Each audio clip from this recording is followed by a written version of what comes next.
Bonjour à tous, j'espère que vous allez bien. On se retrouve à nouveau au CHRU de Nancy et cette semaine, on va parler des otites. Alors c'est parti, on perd pas de temps, let's go!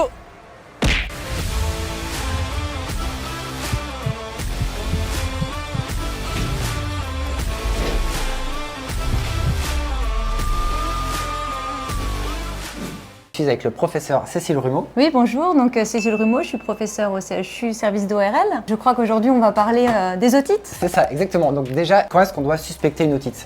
Quels symptômes nous font penser, bah voilà, j'ai peut-être une otite? Donc premier symptôme, clairement la douleur. Elle est plus ou moins importante, elle peut être très douloureuse, même insomniante, c'est-à-dire empêcher de s'endormir, avec cette impression d'avoir le cœur qui bat dans l'oreille. Ça, c'est vraiment typique des otites moyennes aiguës et des otites externes. On peut aussi avoir des douleurs qu'on signe vraiment dans l'oreille et qui ne sont pas des otites. D'accord ? L'otite, c'est souvent l'association de plusieurs symptômes. La douleur à l'oreille, elle peut survenir aussi sur des problématiques de mâchoire. Les gens qui ont des ressauts, des craquements sur la mâchoire. Oui, donc c'est pas parce qu'on a mal à l'oreille que c'est une otite. Exactement. C'est ça, voilà. La douleur irradiée, on appelle ça, c'est-à-dire une douleur d'une zone de proximité qui va donner l'impression qu'elle se trouve au fond de l'oreille.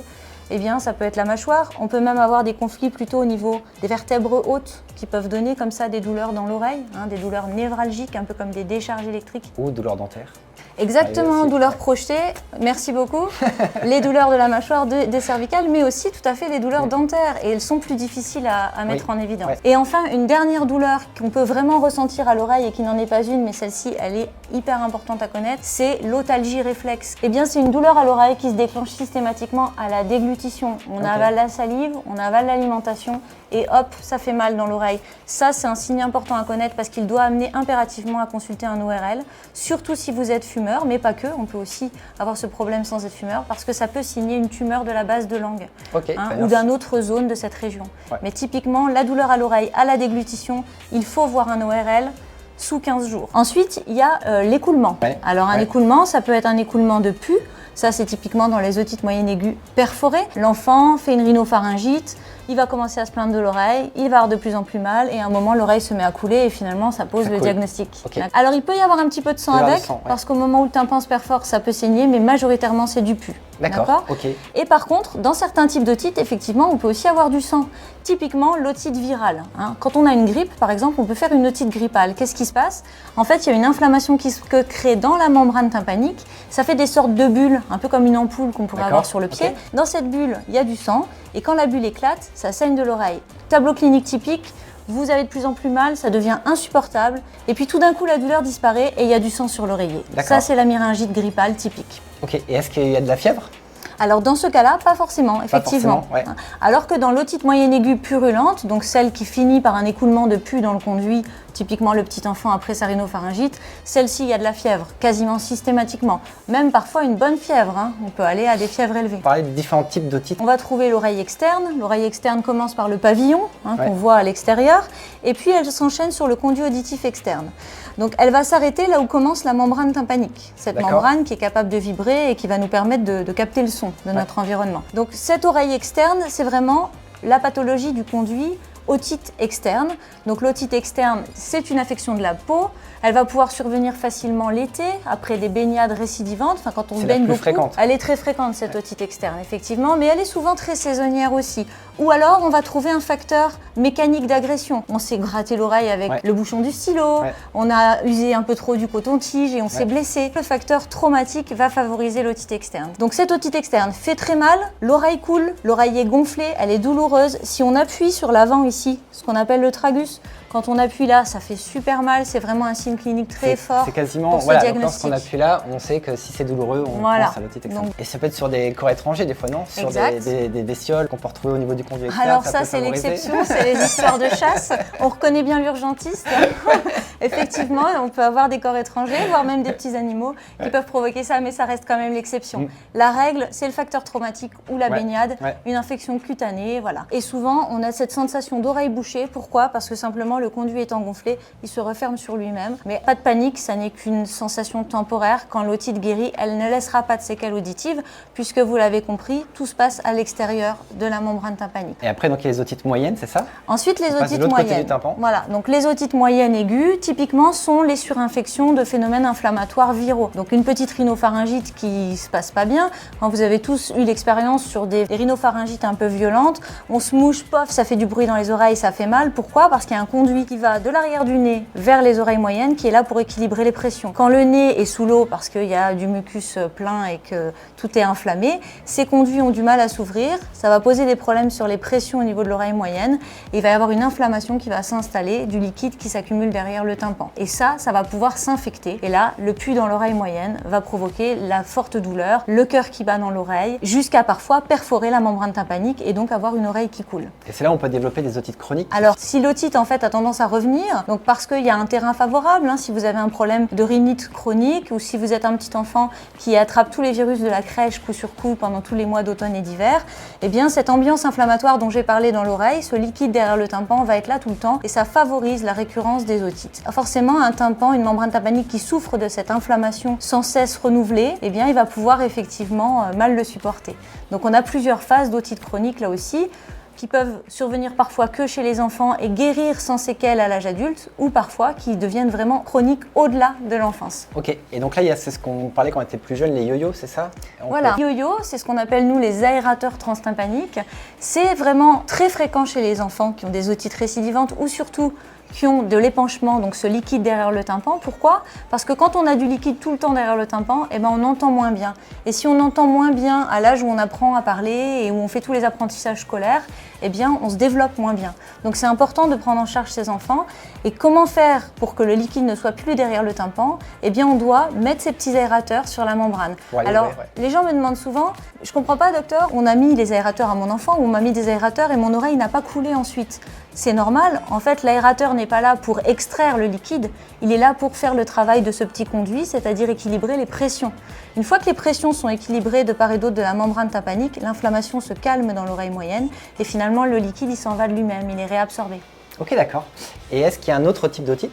Les infections ou les inflammations qu'on peut trouver plus profond dans l'oreille, donc anatomiquement la partie qui correspond à l'oreille interne, on parle plus d'otite, on parle de labyrinthite. Donc là, c'est des infections sévères qui amènent à des hospitalisations et qui vont donner très souvent malheureusement des séquelles. Parce que le labyrinthe, c'est la partie qui s'occupe vraiment du décodage, de l'encodage, de l'équilibre, de l'audition. Et c'est un organe qui ne sait pas bien se défendre vis-à-vis des infections puisqu'il est censé être tout le temps stérile. Ok.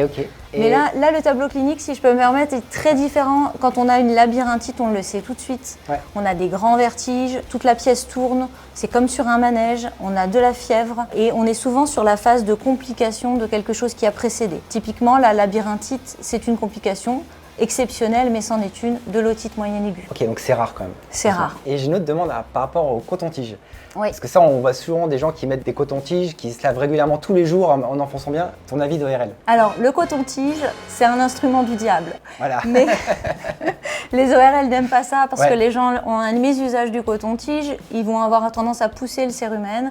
Oui. C'est très satisfaisant de sortir un coton-tige et d'y trouver du cérumen. Mais ce qu'il faut comprendre, c'est que le cérumen n'est pas votre ennemi.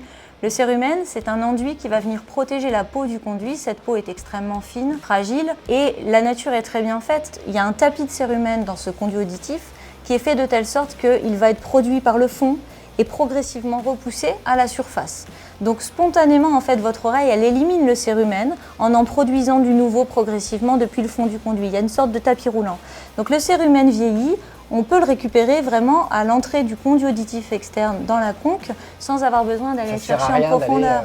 Voilà. Et finalement, quand on fait ce mouvement avec le coton-tige, on rompt ce tapis roulant et on va favoriser les bouchons. Quand est-ce qu'on doit aller consulter face à une otite, vraiment sans médecin, aux urgences? Dans quelle situation on doit vraiment s'inquiéter? Souvent, comme toute douleur, on peut déjà prendre un antalgique simple, paracétamol par exemple. On va éviter sur ces affections-là généralement les anti-inflammatoires non stéroïdiens. Mais effectivement, si la douleur continue, qu'elle est vraiment importante et si on a des signes d'accompagnement, oreilles qui coulent, etc., on va consulter le médecin pour avoir le traitement adéquat.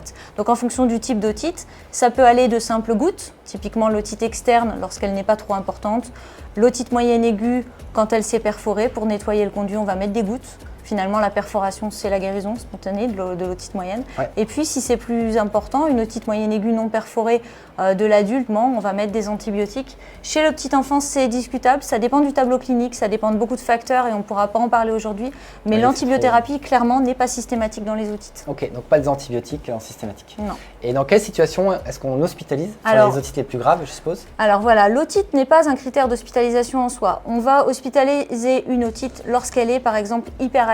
En particulier chez un tout petit, on peut avoir vraiment des tableaux qui sont très embêtants. Ou on va hospitaliser une otite lorsqu'elle est compliquée. Pourquoi? Parce que toute complication d'une otite, là on parlait spécifiquement des otites moyennes aiguës, toutes les otites compliquées nécessitent une hospitalisation parce qu'elles vont nécessiter une incision du tympan pour libérer cette pression et pour une analyse de la bactérie en cause. Donc là, on passe sur une chirurgie, courte certes, mais c'est un passage au bloc opératoire pour inciser le tympan et ça ne peut se faire qu'en hospitalisation. Aux urgences, on examine les oreilles avec des otoscopes, c'est un petit entonnoir en fait avec une petite lampe au bout, et on va pouvoir visualiser le tympan directement. Et vous avez du matériel un peu plus spécifique? Voilà, nous on a du matériel un peu spécifique parce qu'en fait on ne fait pas que regarder les tympans, il faut qu'on puisse agir. Par exemple, s'il y a un bouchon de cérumen, qu'on puisse l'extraire. Donc il nous faut des spéculums à travers lesquels on peut travailler et donc il ne faut pas qu'on ait une vitre qui nous les bouche. On peut tester du coup? Tu veux essayer de regarder? Pas de souci. Pas de souci. Allez, on verra bien ce que ça donne. Alors, on installe. Ça qu'on trouve une bestiole dedans, c'est? Ah, pas de bestiole. Ça, c'est des mauvaises surprises aussi pour l'ORL. Voilà, donc il faut poser la tête en arrière. Donc l'ORL, quand il veut regarder l'oreille, en fait, et même le médecin généraliste, bien sûr, on va avoir tendance à tirer l'oreille parce que le conduit, il est un peu sinueux. Et si on veut voir correctement le tympan, eh bien, il faut le mettre un petit peu dans le prolongement. Donc voilà notre petit spéculum en place. Le microscope apporte la lumière et on va être capable de regarder le tympan du patient et de vérifier que tout va bien. On a un beau tympan avec une belle lumière. Pas d'otite aujourd'hui. Ok. Et merci beaucoup Cécile. Voilà. Bon c'est super. Bon ça c'est pas douloureux et ça permet d'avoir des images plus nettes et plus précises je pense. Ok merci beaucoup Cécile, c'était vraiment super intéressant. Je pense qu'on fera d'autres vidéos ensemble sur le thème avec ORL. Plaisir. Comme d'habitude, n'hésitez pas à poser toutes vos questions en commentaire. Pensez à mettre le petit pouce pour me soutenir et moi je vous dis à la prochaine. Salut! Salut!